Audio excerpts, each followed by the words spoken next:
Update sur Inséparables que je pense avoir un peu dévoré hier. J'en suis aujourd'hui à la page 260 et donc il me reste à peu près 150 pages à lire.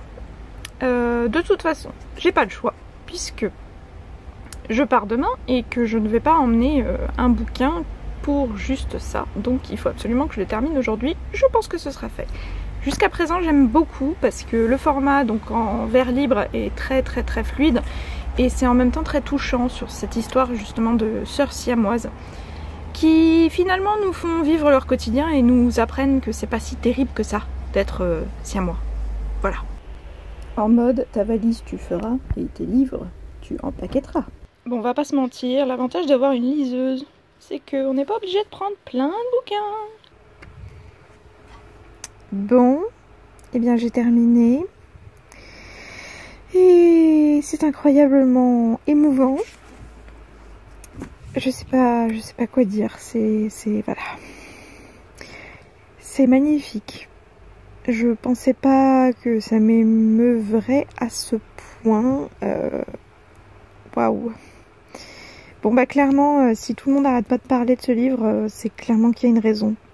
Donc il est incroyablement original par la façon dont il est écrit et il est incroyablement original aussi par le sujet qu'il traite parce que clairement on n'en entend pas souvent parler des siamois et waouh la fin quoi. Donc vous l'aurez compris, je vous le conseille. Bon et bien maintenant que j'ai achevé le tome 2 de Outlander, je peux enfin me mettre à regarder la saison 2 de la série télé. Et sachant que la série télé est très fidèle au livre, saison 1 égale vraiment tome 1, saison 2 égale tome 2, donc du coup, je peux enfin la regarder. Et en plus de ça, quand j'ai ouvert le DVD, je me suis rendu compte que j'en aurais pour un moment, puisqu'il y a, il me semble, 5 DVD. Voilà. Donc c'est la fête et l'avantage de ces DVD c'est que vous avez aussi la possibilité d'avoir une copie digitale si vous n'avez pas de lecteur DVD ou si vous voulez les emporter avec vous là où vous ne pourrez pas emporter votre DVD. Donc c'est plutôt cool et c'est ce que je vais faire exactement en vacances puisque j'emporterai pas mon DVD avec moi. Quand je suis à un livre de finir mon challenge Goodreads. Je l'avais volontairement mis super bas parce qu'au début de l'année je savais pas comment j'allais m'organiser avec le stage et tout ça, enfin bref. Mais c'est cool, ça veut dire que je vais pouvoir lire le double cette année, je suis trop contente. Bien évidemment, ça c'est l'histoire de ma vie.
Hello, je suis donc en vacances et j'ai donc commencé 2 autres lectures. Donc la première c'est Eh bien dansons maintenant de Karine Lambert au livre de poche. C'est un tout petit livre qui m'a l'air d'être une lecture assez détente, assez doudou. Oui, je n'ai pas pris de marque-page donc j'ai récupéré un vieux post-it Didol. Est-ce que quelqu'un se rappelle du Didol? C'était la folie quand j'étais au lycée.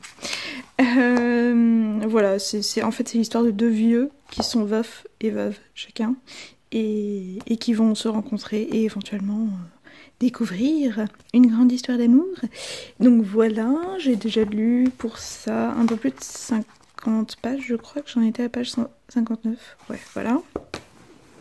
Et je lis sur ma liseuse Forbidden, le fameux roman qui avait fait sensation et que tout le monde se demandait s'il allait oser le publier en France. Et au final, c'est Milady qui s'y est collée. Et donc, c'est une histoire en fait d'amour entre un frère et une sœur. Voilà, voilà. Donc, je suis en train de lire ça petit à petit et on verra bien ce que ça donne.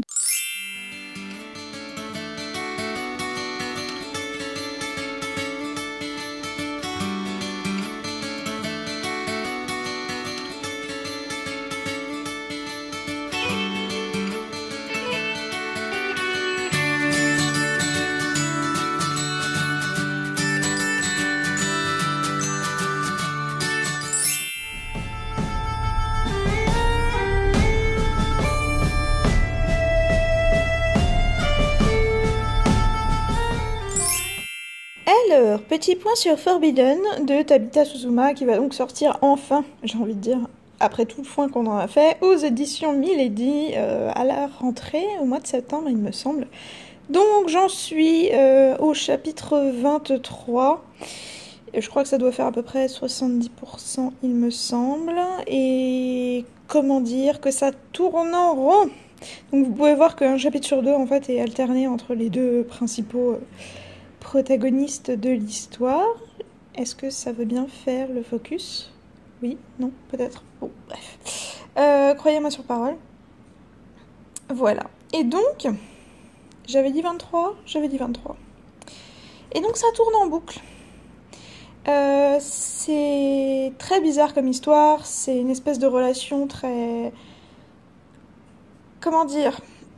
Malsaine en fait, dans le sens où la famille dans laquelle ça se passe, c'est assez compliqué puisque le père s'est barré, la mère c'est un peu pareil parce qu'en fait elle s'occupe même plus de ses 5 enfants, elle passe son temps dehors à sortir, faire la bringue, se bourrer la gueule, etc. Et donc les 5 enfants sont obligés de s'occuper d'eux-mêmes tout seuls. Et quand je dis les 5 enfants, c'est surtout les 2 aînés, donc un garçon et une fille. Et vous m'avez compris, vous voyez où est-ce que je veux en venir, le garçon et la fille vont très vite se prendre pour les parents de la famille et donc forcément tomber amoureux l'un de l'autre. Et une fois qu'on a compris cette dynamique, ça passe son temps à se poser les éternelles questions. Mais on est torturé, mais on n'est pas normaux, mais c'est pas possible, mais qu'est-ce que les gens peuvent penser de nous, blabla, mais est-ce qu'on peut quand même s'aimer malgré les opinions des gens ? Enfin bref, et voilà, ça tourne en boucle et il n'y a pas vraiment d'évolution à l'histoire, enfin je sais pas, c'est... J'en suis à 79% exactement, donc je pense que je l'aurai, je crois qu'il me reste 3 chapitres, un truc comme ça. Donc je vous tiens au courant quand je l'aurai terminé pour ma pensée finale. Bon, les enfants, j'ai fini Forbidden. Que dire je vais pas me faire des amis. Tout ça pour dire que non, en fait, j'ai pas du tout apprécié ce bouquin. J'ai trouvé que c'était incroyablement pas réaliste en fait. Parce que pour plusieurs raisons. La première raison, c'est que c'est une histoire de jeunes en fait qui vivent au sein d'une famille super dysfonctionnelle parce que le père s'est barré, je crois que je vous en ai parlé hier, s'est barré avec une nouvelle femme à l'autre bout de la planète. La mère est devenue alcoolique et passe son temps à sortir faire la bringue et voilà. Et au point qu'elle finit carrément par déménager chez son nouveau petit ami. Donc ce qui fait que les 5 enfants restent tout seuls chez eux, n'ont pas d'argent, continuent à vivre et personne ne se rend compte de rien. C'est-à-dire que même les voisins, les machins, enfin bref. Et les 2 plus grands ados vont donc développer une relation entre eux parce qu'ils vont se prendre pour des parents. Et donc, premièrement, j'ai trouvé que c'était totalement hallucinant parce que la mère, il lui arrive jamais rien. À aucun moment, personne ne voit qu'elle est toujours ivre et qu'elle est jamais à la maison. Et enfin, voilà, c'est un peu chelou quand même. Et au point de vue de la relation entre les deux, ils passent leur temps à essayer de justifier leur truc en fait, en se disant mais non mais pourquoi est-ce que les gens n'aiment pas l'inceste ? Mais finalement c'est un peu comme une relation adultère. Bah oui, carrément, tromper sa femme ou tromper son mari, c'est un peu pareil que de coucher avec sa soeur ou son frère. Oui, bien sûr. Voilà, donc j'ai trouvé ça complètement ahurissant. Et puis il y a énormément de répétitions en fait, ils se répètent constamment dans les trucs, et paragraphe après paragraphe. Voilà, donc j'ai trouvé que franchement pour le foin qu'on en a fait, c'était pas grand chose finalement. Donc moi personnellement je vous conseillerais de passer votre chemin. Après je sais qu'il y a des gens à qui ça a vraiment plu. Donc voilà, je pense qu'il y en a un peu pour tous les avis. Moi ça me fait un peu penser au phénomène 50 Shades of Grey. Tout le monde en a fait tout un pataquès et au final il s'est avéré que c'était vraiment très très mal écrit. Donc c'est un peu pareil, c'est un peu le même problème. Bon, j'ai repris la ferme du bout du monde que j'avais abandonnée au mois de juin. J'en suis à 38% et donc je vais faire une tentative et lui redonner sa chance. On verra bien ce que ça donne. Et pendant ce temps-là, je suis accompagnée d'un petit voyou noir, youp, youp, youp, youp, youp, qui est en grande toilette. Tout va bien. On continue à lire, toujours le même bouquin. Et on est accompagné d'un très cher monsieur poilu qui dort. Et qui apparemment n'est pas très dérangé par notre présence. Rien à foutre. Et il dort toujours. Et bien évidemment, je termine cette journée en regardant des vidéos du Booktubeathon, puisque c'est le Booktubeathon cette semaine. Donc du coup, c'est assez intéressant. Je le fais pas moi-même parce que je suis pas vraiment dans les challenges et j'arrive pas à me tenir à des challenges. Mais ce serait intéressant que je le fasse un jour. Mais je pense que ce serait un fail catastrophique. Mais c'est quand même super drôle de voir que tout mon fil d'abonnement et de vidéos suggérées en fait sont quasiment toutes des vidéos de Booktubeathon. Donc c'est rigolo.